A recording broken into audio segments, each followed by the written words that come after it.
Ако не ја добијат за останатата плата за септември, во вторник вработените од пошта од сите подружници во државата излегуваат на протест пред владата. Станува збор за екзистенција на нашите семејства. Немаме плата во оваа криза кога еднорно се покачуваат цените. Нашите вработени не можеме дома да исплатиме нашите обврски, да однесеме леп, кредити и ред други работи. Впрочем, не можеме и да дојдеме на работа.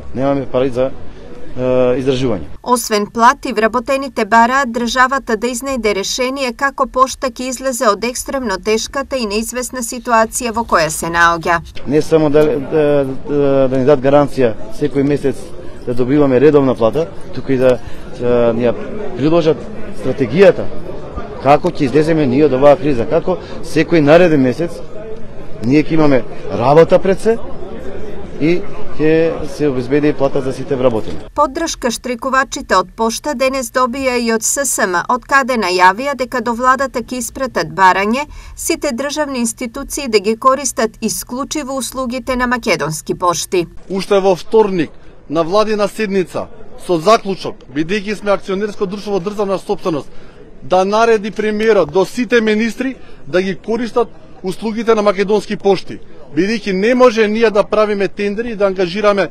приватни така наречени пошти или не знам брзи пошти или како се викаат, а нашата национална пошта која има државата како нејзин сервис да биде скокната и да не прави приходи од писмата кои се носат одредени министерства, не знам, судски пресуди. Македонски пошти во континуитет се соочува со проблеми во финансиското работење, доцнење на платите и неизвестност околу опстанокот. Штрајк во оваа институција имаше и во април, кога вработените добија линеарно покачување на платата од 3000 денари, но потоа се соочија со проблем околу редовната исплата.